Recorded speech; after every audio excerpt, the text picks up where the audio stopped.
The air in the old New York chapel smelled of wax and dust, heavy with the weight of centuries. Stained glass windows cast jagged streaks of red and blue across my white wedding gown. A dress I didn't choose, a dress that clung too tight around my ribs, making every breath a battle. I stood before the altar, my hands gripping a bouquet of red roses so fiercely the thorns pricked my skin, tiny beads of blood welling up beneath my fingers. At 22, I'd never been in love, never belonged to anyone, and now here I was, a pawn in a game I didn't understand, forced to marry a man I didn't know. Henry Grayson loomed beside me, a shadow in a tailored black suit, his presence as cold and unyielding as the marble beneath our feet. 32, a millionaire CEO with a reputation carved in steel. He didn't look at me as the priest droned on. His jaw was set, his eyes fixed somewhere beyond the pews, beyond me. The organ's low hum vibrated through the empty chapel, a mournful soundtrack to this transaction masquerading as a wedding. My father's voice echoed in my head. Marry him, Lily, or we lose everything. A financial scandal, a lifetime of his lies, and now I was the price to pay. I do, Henry said, his voice flat, cutting through the silence like a blade. No hesitation, no warmth. My turn came, and the words stuck in my throat, bitter as bile. I tugged at the stiff lace of my gown, desperate for air, for freedom, but there was none. I do, I whispered, barely audible, a surrender I hated myself for. The priest nodded, oblivious to the storm raging inside me. Henry slipped a ring onto my finger, gold, heavy, cold, and his touch was a fleeting brush, as if I were a contract to sign, not a woman to cherish. I wanted to scream, to rip the veil from my head and run through those arched doors into the gray October afternoon. But I didn't. I stood there, trapped by duty, by the weight of my family's shame. My father sat in the front row, his face a mask of relief, while my mother twisted a handkerchief in her lap, her eyes darting away from mine. What had they done to me? What had I done, letting them barter my life to this stranger? The ceremony ended in a blur. Henry turned, offering his arm with mechanical precision, and I took it, my fingers trembling against the crisp fabric of his sleeve. We walked down the aisle, past the empty pews. No friends, no celebration, just the hollow echo of our footsteps. Outside, the wind bit at my bare shoulders, and I pulled the veil tighter, a flimsy shield against the world. Henry's driver opened the door to a sleek black car, and I slid inside, the leather seats cold against my skin. He didn't speak as we pulled away, his profile sharp against the tinted window, a statue of a man. I stared at my hands, at the blood drying on my fingertips from the roses I'd clutched too hard. "I'm doing this because of a promise," he said suddenly, his voice low, breaking the silence. "Not because of you." I turned to him, startled, but his eyes stayed fixed on the road ahead. A promise? To whom? My chest tightened, anger flaring beneath the fear. "I don't care why you're doing it," I snapped, my voice sharper than I intended. "I didn't ask for this." He didn't reply, and the silence stretched between us, thick and suffocating. I leaned back, closing my eyes, trying to steady my racing heart. This wasn't a marriage. It was a deal. A cold exchange of vows to save my father from ruin. I'd always dreamed of love, of a man who'd see me, not my family's debts. Instead, I got Henry Grayson, a ruthless millionaire who'd bought me without a second glance. As the car slowed near the chapel's gates, I caught a glimpse of my parents stepping out. My mother's voice drifted through the cracked window, faint but piercing. "She doesn't need to know about Clara." Her tone trembled, a crack in her usual composure, and my father hushed her quickly, his hand on her arm. "Clara. Who was Clara? My stomach twisted, a new thread of unease weaving into the chaos of the day. I glanced at Henry, but his face gave nothing away, a mask of indifference. The car rolled on, carrying me away from the chapel, from my old life, into a future I couldn't see. I pressed my hands together, the sting of the thorns grounding me in this surreal moment. I was Lily Harper, a girl who'd never kissed a boy, never felt the rush of a first love, and now I was Mrs. Grayson, bound to a man whose secrets I didn't want to unravel. But that name, Clara, lingered in my mind, a whisper of something dark, something hidden beneath this gilded cage I'd been locked into. Subscribe if you're hooked. More twists await. I exhaled, watching the chapel's spires fade. Whatever Henry's promise was, whatever my parents hid, I'd uncover it. Not because I wanted to, but because I had no choice. This wasn't just survival now. It was about knowing the cost I'd been made to bear. The car hummed through the night, its sleek frame cutting a path up the winding hill to Henry's estate. I pressed my forehead against the cool glass, watching the city lights blur into streaks of gold and white, a world I was leaving behind. My wedding gown still clung to me, its lace itching against my skin, a reminder of the vows I'd choked out hours ago. The silence between us was a wall, and Henry sat like a statue beside me, his hands resting on his knees, his breath steady and measured. I hated that calm, that control, everything I didn't have. The driver pulled up to a sprawling mansion, its stone facade glowing under floodlights, windows dark and uninviting. I stepped out, the gravel crunching beneath my heels, and a gust of wind tugged at my veil, nearly ripping it free. Henry didn't offer his arm this time. He strode ahead, leaving me to follow like a shadow. Inside, the air smelled of polished wood and faint lavender, a sterile elegance that matched the man who owned it. A chandelier dripped crystals above us, casting fractured light across the marble foyer, but it felt more like a museum than a home. He led me up a grand staircase, his footsteps silent on the thick carpet, and stopped at a door. "This is yours," he said, pushing it open. I stepped inside, my breath catching at the sight. A bedroom draped in luxury, with crimson velvet curtains framing tall windows, a four-poster bed piled with silk pillows, and a vanity gleaming with silver. It was beautiful, but cold, like a cage wrapped in gold. I turned to him, my hands still stained with dried blood from the roses. "Where are you sleeping?" I asked, my voice tight. He leaned against the doorframe, his suit jacket unbuttoned, revealing a sliver of white shirt beneath. "Down the hall," he said, his tone flat. "This isn't that kind of marriage."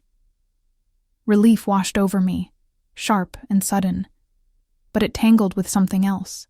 Confusion, maybe anger.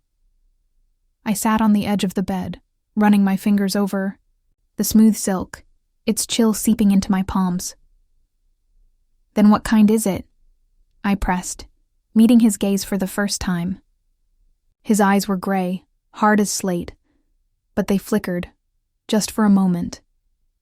"You're here to keep your family's honor," he said, pulling a glass from a tray on the dresser and pouring a splash of red wine. He swirled it, the liquid catching, the light. "And I'm here because of a vow I made long ago." He took a sip, his movements deliberate, controlled. "That's all you need to know." I clenched my fists, the silk crumpling beneath them. "I'm not a thing to be traded," I snapped. "I don't need your charity or your vows or whatever game this is." He set the glass down, the clink sharp in the quiet. "It's not charity," he said, his voice low, almost a growl. "It's duty." Then he turned, his jacket slipping slightly off one shoulder, and walked out, the door clicking shut behind him. I stared at it, my chest heaving, torn between relief that he'd left and fury at his cryptic words. Duty? A vow? To whom? My mind spun, replaying my mother's whisper, Clara, and I wondered if she was the key to this puzzle I'd been forced into. I stood, pacing the room, my heels sinking into the plush rug. The silence pressed in, heavy and suffocating, until a soft thud broke it. Something had fallen from Henry's jacket as he'd left, a small, faded photograph, lying face up on the floor. I knelt, my fingers trembling as I picked it up. It was a young woman, her hair dark and wavy, her eyes wide and bright, eyes that mirrored mine in a way that made my stomach lurch. Who was she? My breath hitched, and I flipped it over, but there was no name, no date, just a blank back staring up at me. I sank onto the bed, the photo clutched in my hand, its edges worn from time. This wasn't just a coincidence. Those eyes, that face, they meant something. I thought of Henry's words, a vow I made long ago, and a chill ran down my spine. Was she the reason I was here, trapped in this gilded prison? I pressed my thumb against the silk pillow, tracing its weave, trying to ground myself. I didn't want to care, didn't want to dig into his secrets, but they were clawing at me, demanding to be seen. A faint sound drifted through the wall. Henry's voice, muffled but urgent, speaking to someone on the phone. I crept to the door, pressing my ear against the wood. "She doesn't know about Clara," he said, his tone clipped. "Not yet." My heart thudded, loud enough I feared he'd hear it. Clara again. The name was a ghost, haunting every corner of this day, and I hated how it pulled at me, how it made me question everything. I stepped back, the photo still in my hand, and sank into a chair by the vanity. The mirror reflected a stranger, pale, wide-eyed, a bride in a dress that didn't fit her life. I was Lily Harper, or I had been, until today. Now I was Mrs. Grayson, locked in a marriage I didn't choose, with a man whose past I didn't understand. But I wouldn't stay a pawn. I'd find out who Clara was, what vow Henry had made, and why I was the one paying for it. Subscribe if you're hooked. More. Twists await. I set the photo on the vanity, its edges curling slightly, and stared at it. This wasn't just a cage. It was a mystery, and I'd unravel it, piece by jagged piece, until I knew the truth. The mansion was a labyrinth of shadows, its silence broken only by the faint creak of settling wood. I'd barely slept, the crimson curtains in my room casting a blood-red glow across the silk sheets, turning my dreams into restless flickers of thorns and veiled faces. By morning, I was hollow, the weight of that photograph, the girl with my eyes pressing against my chest. I needed answers, and Henry's cryptic words from last night, duty, a vow, only fueled the fire. If I was trapped here, I'd at least know why I waited until I heard his footsteps fade down the hall, the sharp click of his office door shutting behind him. Barefoot, I slipped out, the cool hardwood biting into my soles as I crept toward his study. The door was ajar, a sliver of light spilling onto the carpet, and I nudged it open, holding my breath. The room smelled of old paper and faint ink, a sanctuary of dark wood and leather. Books lined the walls, their spines worn, and a massive desk sat in the center, papers scattered across it like fallen leaves. A steaming cup of tea sat abandoned on a coaster. My hands itched to pour it, to steady myself with something familiar, but I didn't dare. I moved to the desk, my fingers brushing the smooth grain, and tugged at a drawer. It stuck, then gave way with a soft groan, revealing a stack of letters tied with a faded ribbon. My heart thudded as I pulled them free, the paper brittle under my touch. The top one was addressed to Clara, in a tight slanted script, Henry's, I was sure. I unfolded it, my eyes racing over the words. I'll protect her in your place like you asked. I owe you that much." Protect who? Me? The next letter was shorter, stained with what looked like tears. "I couldn't save you, Clara, but I won't fail again." My stomach twisted, a mix of dread and curiosity choking me. Clara, whoever she was, had died, and Henry blamed himself. Was that why he'd married me? Some twisted penance? I sank into his chair, the leather creaking under me, and pressed a hand to my forehead. The tea's steam curled upward, its sharp scent grounding me as I tried to piece it together. My mother's whisper, "She doesn't need to know about Clara," echoed in my mind. Did she know this woman? Was I a stand-in for a ghost? Footsteps snapped me back, heavy, deliberate, coming closer. I shoved the letters into the drawer just as Henry stepped in, his gray eyes narrowing. He froze, his suit jacket slung over one shoulder, a shadow of stubble darkening his jaw. "What are you doing?" His voice was low, dangerous, but I stood, meeting his gaze, my hands trembling at my sides. "I found your letters," I said, my voice steadier than I felt. "To Clara. I'm not her, Henry. I'm not some replacement for your guilt." He dropped the jacket onto a chair, his movement slow, deliberate, like a predator sizing me up. "You don't know what you're talking about," he said, stepping closer. The air between us crackled, thick with unspoken things. "Those aren't for you to read." I didn't back down, even as my pulse raced. "Then tell me," I shot back. "Why am I here? Why did you marry me if I'm just a stranger to you?" He stopped, inches away, his breath sharp and uneven. For the first time, I saw a crack in his armor. His eyes flickered, raw and unguarded. "You don't understand," he said, his voice dropping to a whisper. "But your mother does." He turned, snatching the tea from the desk and draining it in one swallow, the cup clattering back onto the coaster. "Stay out of my past, Lily. It's not yours to dig into." Then he was gone, leaving me alone with the echo of his words. "Your mother does." What did that mean? I stumbled back, my knees weak, and sank onto the floor, the rug soft beneath me. My mother, her nervous hands at the wedding, her whispered warning, knew something about Clara, about this vow that had chained me to Henry. I needed to call her, to demand the truth, but my phone was still in my purse, downstairs, out of reach. Instead, I rummaged through the drawer again, desperate for more. Buried beneath the letters was another photograph. Clara, her dark hair spilling over her shoulders, standing beside my mother. They were young, laughing, arms linked outside a small house I didn't recognize. My breath caught, sharp and painful. They'd been friends, close, like sisters. How had I never known her? My fingers traced their smiles, a past I'd been shut out of, and a new question burned in me. Why had my mother pushed me into this marriage? I clutched the photo, my nails digging into its edges.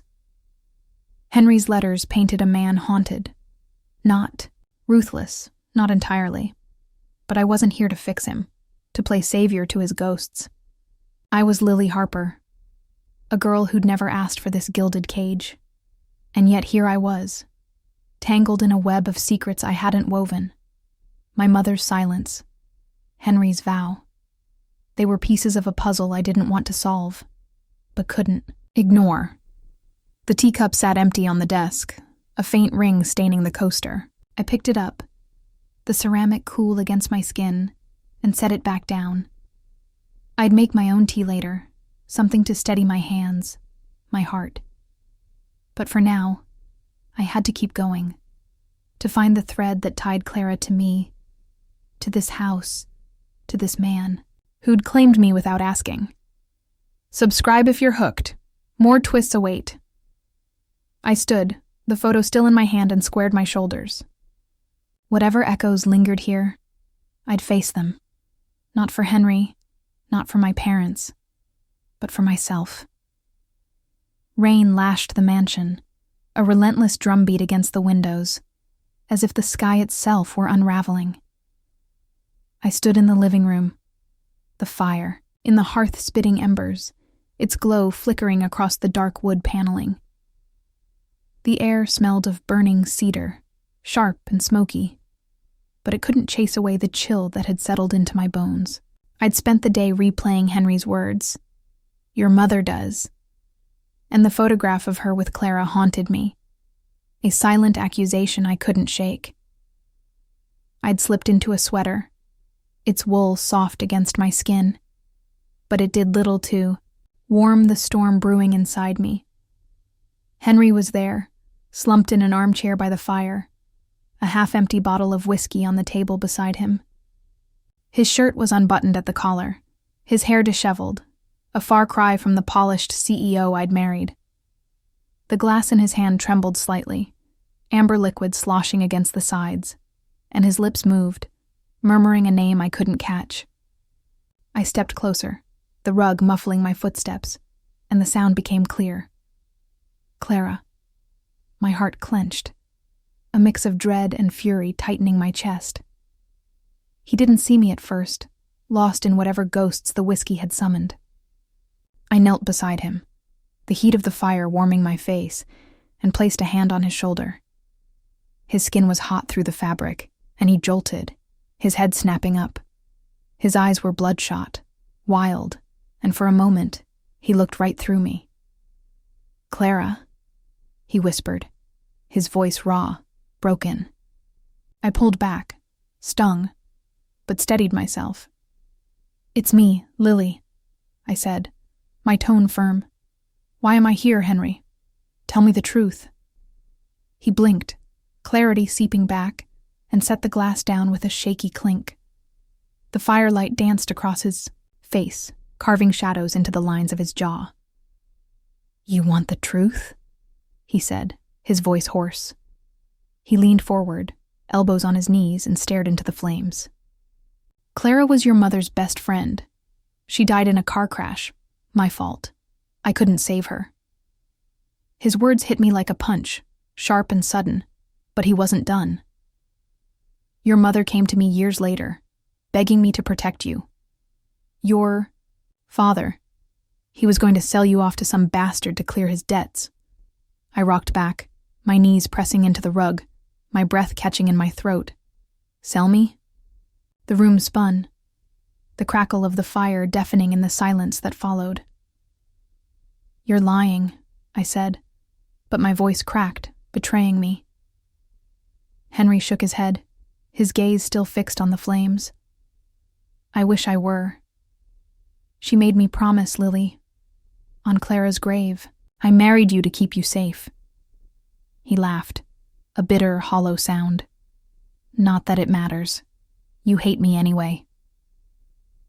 I stood, my hands balling into fists, tears burning my eyes. "I'm not a debt to be paid," I shouted, my voice echoing off the walls. "I didn't ask for your protection, or my mother's schemes, or any of this." I swiped at my face with my sleeve, the wool soaking up the tears I couldn't stop.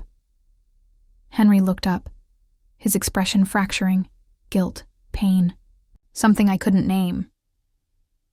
"I know," he said softly, "but I couldn't let it happen again.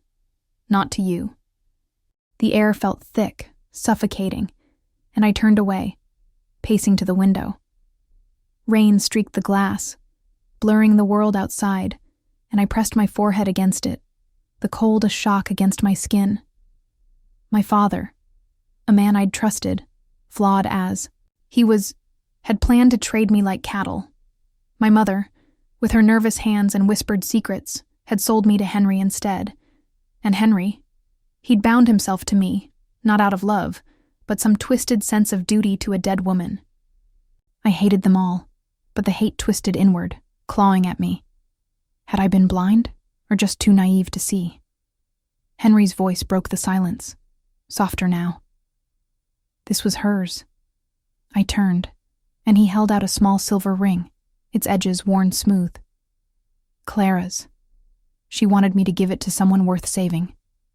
He stood, unsteady, and pressed it into my hand, his fingers brushing mine, warm, rough, alive. Your mother chose you. I stared at the ring, its weight heavier than it should have been, and closed my fist around it. I don't want it, I said, but I didn't let go. He sank back into the chair, his head dropping into his hands, the bottle forgotten. I watched him, this man who'd caged me to save me, and something shifted. Anger gave way to a raw, aching confusion. I didn't want to feel for him, didn't want to care, but his brokenness mirrored mine in a way I couldn't ignore. The fire popped, sending a spark skittering across the hearth, and I wiped my eyes again, the sleeve damp against my cheek. I walked back to him, the ring still in my hand, and stood over him. I don't forgive you, I said, my voice trembling but sure. Or her. But I need to know everything. He didn't look up, just nodded, a silent promise in the slump of his shoulders. The storm outside raged on, but the one inside me was louder, tearing at the walls I'd built. I wasn't just a bride anymore. I was a daughter betrayed, a woman caught in echoes I hadn't made. The night was a shroud. The rain from yesterday reduced to a drizzle that tapped against the cars, windows like impatient fingers. I sat in the back seat beside Henry, the leather creaking under us, the air thick with the scent of damp wool and his cologne. He'd barely spoken since last night's confession, his face a mask of exhaustion. But I'd insisted we leave the mansion. Anywhere. Just to breathe something other than its suffocating secrets. Now, as the city lights streaked past, I regretted it. He shivered, his suit jacket thin against the chill, and I shrugged off my coat, draping it over his shoulders. You'll catch a cold, I muttered, avoiding his gaze. He glanced at me, surprised, but didn't protest, pulling the coat tighter. Thanks, he said, his voice rough, barely audible over the radio's static hum. It crackled to life, a news anchor's voice cutting through. Grayson Corp under fire. Rumors swirl around CEO Henry Grayson's sudden marriage. A cover-up or a desperate bid for control? My stomach dropped, cold and heavy. Henry stiffened, his hand reaching for the dial, but I grabbed his wrist. Leave it, I said, sharper than I meant. I want to hear. The driver slowed, pulling into a quiet street, and Henry's jaw tightened as the report droned on. Speculation, half-truths, a knife aimed at his name. I let go of his wrist, my fingers curling into my lap. Was this my father's doing? Before I could ask, headlights flared behind us, too close, too fast. The driver cursed, swerving, and Henry's arm shot out, bracing me against the seat. Hold on, he snapped, his voice steady despite the chaos. The car steadied, but my pulse didn't. We reached the mansion gates, and as the driver parked, a figure emerged from the shadows. My father, his coat soaked, his face twisted with a fury I hadn't seen since childhood. Henry stepped out first, motioning for me to stay, but I followed, the gravel biting into my shoes. What do you want? Henry demanded, his tone ice cold. My father sneered, stepping closer, rain dripping from his hat. Money, Grayson. You think marrying her clears your slate? I need more. Millions. Or I'll tell the press everything. Your past. Your little accident. His eyes flicked to me, venomous. She's not worth it, you know. I froze, the words slicing deeper, then the wind. Henry moved between us. His shoulders squared.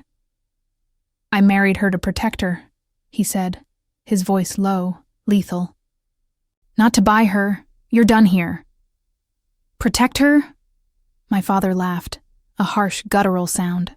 From who? Me? He lunged forward, grabbing my arm, his grip bruising. You're coming with me, Lily. "We're not finished." I yanked back, stumbling, and Henry shoved him away, hard enough that my father staggered into the mud. "Touch her again," Henry warned, "and you'll regret it." The driver pulled my father back, but his words lingered, venom sinking into me. "Protect me from him?" I turned to Henry, my voice shaking. "What does he mean? What did you save me from?" He didn't answer, his gaze fixed on my father's retreating figure, but the radio's echo, "Cover up," rang in my ears. I climbed back into the car, slamming the door, my hands trembling as I fumbled with my coat, its damp weight useless now. Henry slid in beside me, silent, until we were back. Inside the mansion, I paced the foyer, the chandelier's light glaring overhead, and he leaned against the wall, watching me. "He hired someone," he said finally, his voice flat. "A man who'd pay off his debts in exchange for you. Your mother found out. Came to me. That's why I married you." I stopped, my breath hitching. "And the press?" I asked. He nodded. "Him too. He's been tailing us, feeding them lies." I pressed my hands to my face, the world tilting. My father, my own blood, had bartered me like a thing, and my mother had traded me to Henry instead. I wanted to scream, to claw at something, but my legs gave out, and I sank onto the stairs, the marble cold against my thighs. Henry knelt in front of me, hesitant, then pulled a folded paper from his pocket. "I found this today," he said, handing it over. It was a letter, yellowed and creased in a handwriting I didn't know. "Protect Lily from him," it read. "He'll destroy her like he destroyed me. Please, Henry, for me. Clara." My mother's name was scrawled at the bottom, a shaky signature. I stared at it, tears blurring the ink. Clara had known my father's cruelty, known I'd need saving. And my mother had kept it from me all these years. "You should have told me," I whispered, my voice breaking. Henry's hand hovered, near mine, then dropped. "I didn't want you to hate her," he said. "She's all you had."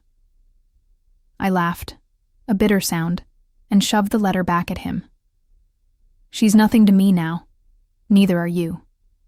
But the lie burned my tongue. I hated them, yes, but I owed them too, and that truth was a knot I couldn't untie. He stood, his silhouette stark against the light, and I wiped my face with my sleeve, the fabric rough against my skin. The enemy wasn't just my father. It was the silence, the secrets, the unseen hands that had shaped my life. I wasn't safe here, not yet, but I wasn't powerless either. I'd fight, not for them, but for the girl I'd been before this mess.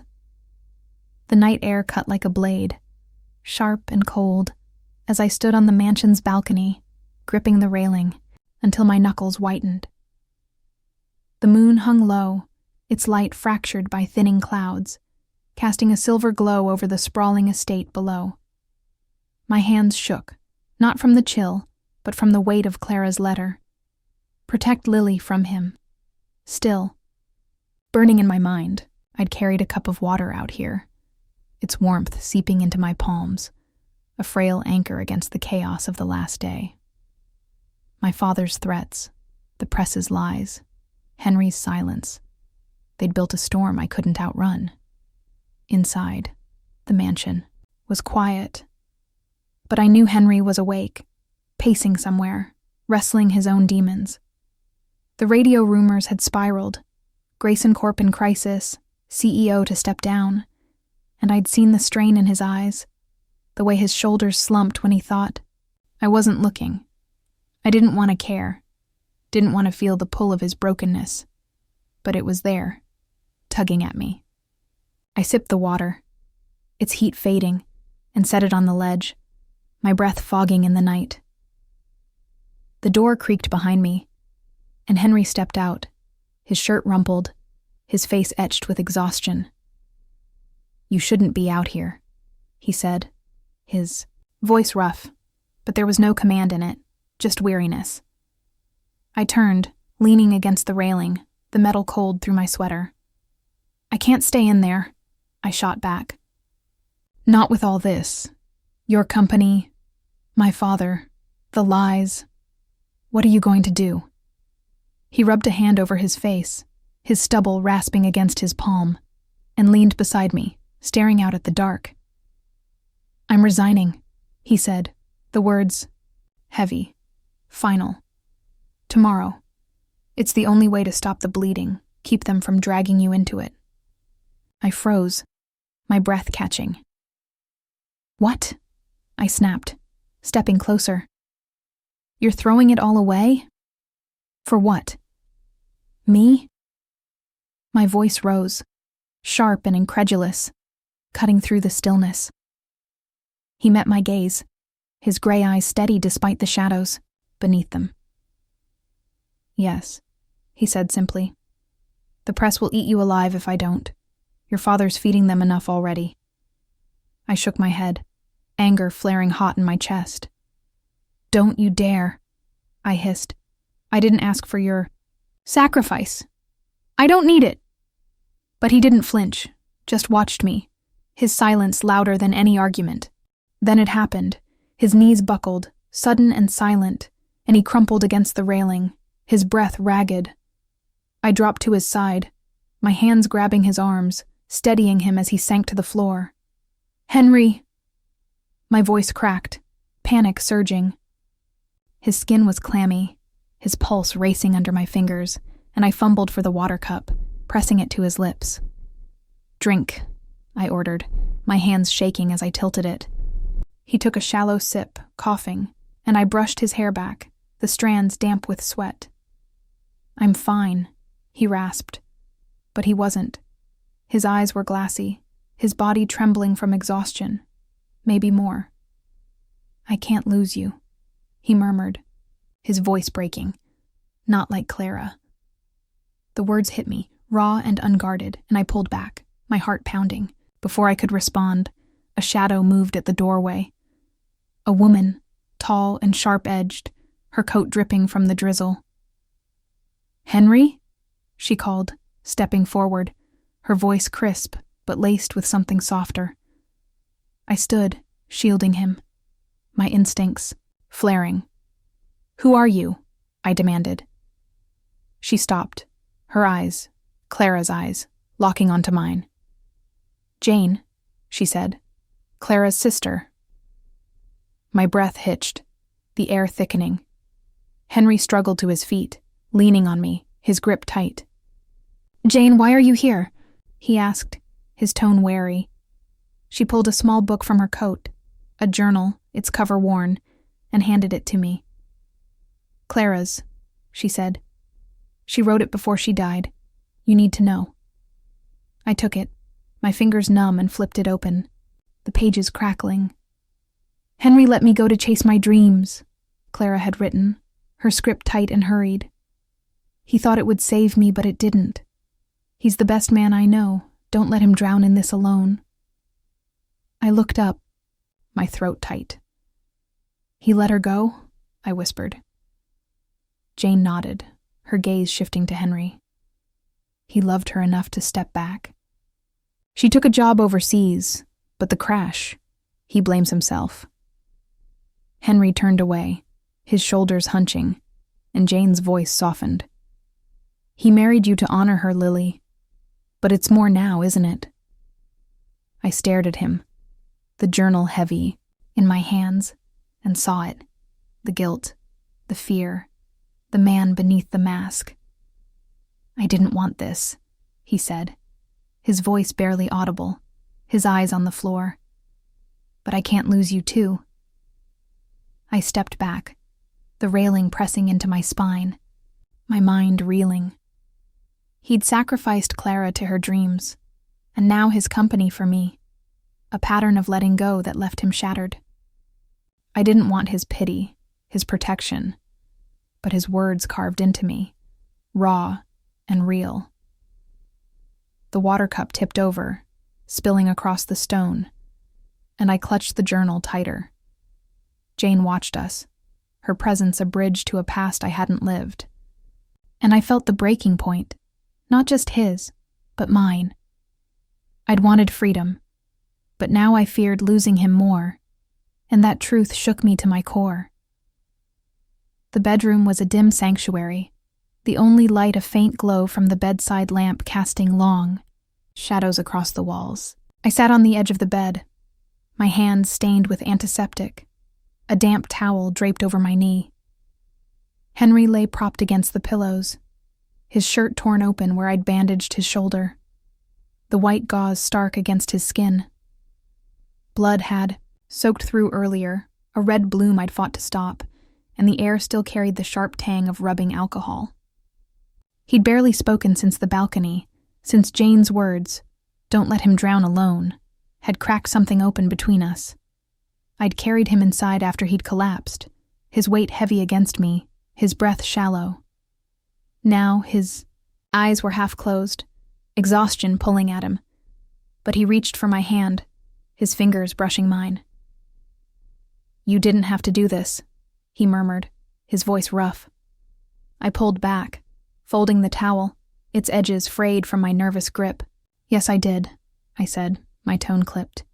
"You'd have bled out otherwise." He'd tried to give me freedom last night, handing me divorce papers with a trembling hand. "You deserve better," he'd said, his voice breaking. "Go." I'd stared at the papers, the ink blurring as Jane's journal echoed in my mind. "He's the best man I know." I hadn't signed them, hadn't even touched them. Instead, I'd stayed. And now here we were, bound by something neither of us could name. A crash shattered the silence, glass breaking downstairs, followed by heavy footsteps. My heart lurched, and Henry sat up, wincing as he clutched his shoulder. "Stay here," he ordered, but I was already up, grabbing a brass candlestick from the dresser, its weight cold and solid in my hand. "No chance," I snapped, moving to the door. He followed, unsteady but stubborn, and we crept down the hall, the ticking clock loud in the stillness. The foyer was chaos. 3 men, masked and hulking, their boots tracking mud across the marble. My father stood behind them, his coat dripping, his face twisted with rage. "Take her," he barked, pointing at me. "She's mine to sell." My stomach dropped, ice flooding my veins, but Henry stepped forward, his arm barring me. "Over my body," he said, his voice low, lethal despite the tremor in it. The first man lunged, a knife flashing, and Henry shoved me back, taking the blow. The blade sank into his shoulder, reopening the wound, and he staggered, blood spilling fast. I screamed, swinging the candlestick, cracking it against the man's skull. He crumpled, but the others charged, and Henry tackled one, his strength fading. I swung again, desperate, until a fist caught my jaw, sending me sprawling. Pain exploded, but I scrambled up, the candlestick slick with sweat in my grip. Henry was on his knees, blood pooling beneath him, but he fought, his fists slamming into the second man's gut. The third grabbed me, his arm locking around my throat, and I clawed at him, my nails drawing blood. Then headlights flared through the windows, and a voice, my mother's, cut through the din. "Stop!" She burst in, soaked and frantic, a phone pressed to her ear. "Police are coming," she yelled, her eyes wild. "Let her go!" The man hesitated, and I drove my elbow into his ribs, breaking free. My father roared, lunging for her, but she stood firm, tears streaming down her face. "I've been silent too long," she said, her voice breaking. "No more." Sirens wailed in the distance, and the men bolted, dragging my father with them, his curses fading into the night. I dropped to Henry's side, tearing the towel from my knee to press against his wound. "Stay with me," I pleaded, my hands shaking, as I tied it tight. His eyes fluttered, but he gripped my wrist, weak but sure. I'm sorry, he rasped. For all of it. I shook my head, tears falling onto his chest.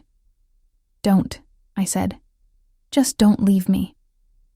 My mother knelt beside us, her hands hovering, then settling on my shoulder. I should have told you, she whispered, her voice thick. About Clara, about him. I thought I was protecting you. I looked at her, the woman who'd shaped this nightmare, and saw her, broken, flawed, but here. You did, I said, my voice raw. In your way. She pulled a small box from her coat. A silver necklace, delicate and old. Clara's, she said, pressing it into my hand. She wanted you safe, happy.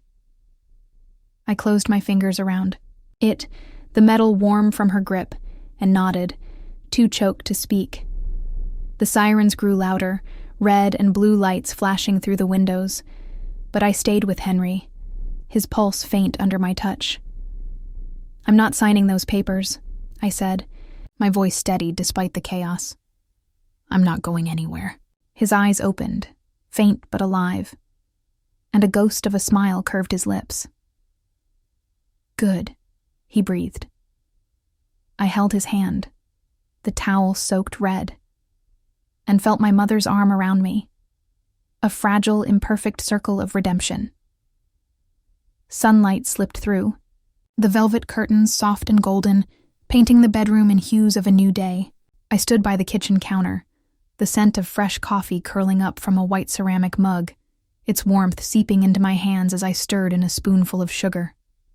The chaos of last night, the blood, the sirens, my father's men, felt like a fading nightmare, but the ache in my jaw and the stiffness in my arms reminded me it was real.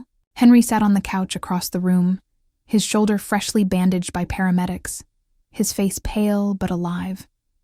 My mother hovered near him, her coat draped over a chair, her hands twisting together as if she didn't know where to put them. I carried the coffee over, setting it in Henry's hands, my fingers brushing his. Steady now, not trembling like they had hours ago. Drink, I said, my voice soft but firm. He took it, his eyes meeting mine, a quiet gratitude in them. You didn't have to stay, he said, his voice low, rough from the night. I sat beside him, the cushions sinking under me, and shook my head. I did, I said. Not for you, not for her, for me. My mother stepped closer, her shoes scuffing the rug, and I looked up at her, the woman who'd shaped this tangled mess. I need to know everything, I said, my tone steady despite the knot in my chest. She nodded, sinking into an armchair, her face etched with lines I hadn't noticed before.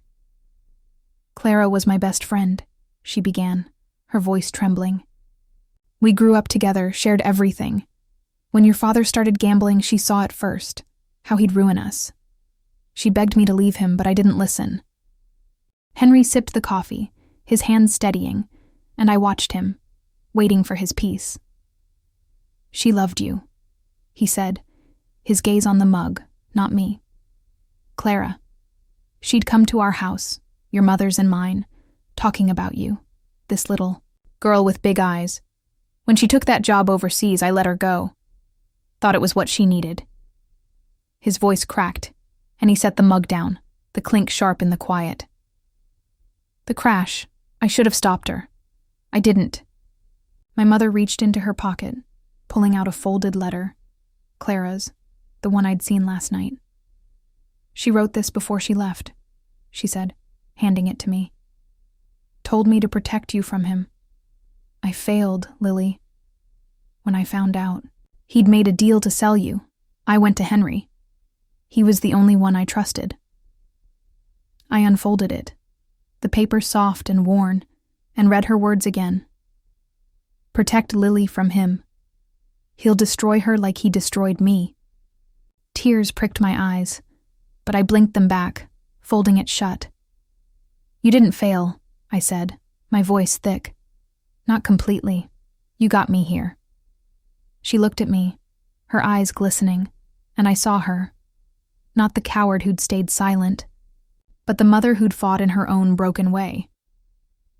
Henry shifted beside me, his hand resting near mine. Not touching. Just there. "I didn't marry you for love," he said, his tone raw. "But you gave me a reason to keep going. I was drowning. Clara's death. The guilt.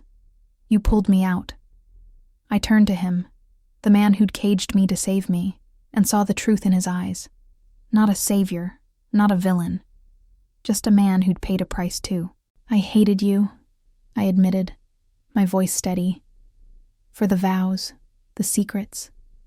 But I don't anymore." His hand moved, covering mine, warm and solid, and I didn't pull away. The coffee steam curled between us, a quiet bridge in the wreckage. Mother stood, crossing to me, and pressed something into my other hand. Clara's necklace, its silver chain glinting in the light. "She'd be proud of you," she said, her voice breaking. "I am." I closed my fingers around it, the metal, a tether to a woman I'd never known, but who'd shaped this moment. "Thank you," I whispered. And she hugged me, her arms trembling but sure. A first step, fragile but real. I stood, pulling them both with me, and we walked to the balcony, the morning air crisp against my skin. The sun rose higher, its light spilling over the hills, washing away the shadows of those twisted nights. I was Lily Harper, Mrs. Grayson, yes, but more than that. I'd been a bride forced into a cage, a daughter betrayed, but now I was something else, a woman who'd chosen to stay, to fight, to build something from the ashes. "We're not a family by blood," I said, my voice clear. "But we're what we choose to be." Henry squeezed my hand, his grip firm, and my mother nodded, a tear slipping down her cheek. I slipped Clara's necklace around my neck, its weight a promise, not of duty, but of hope.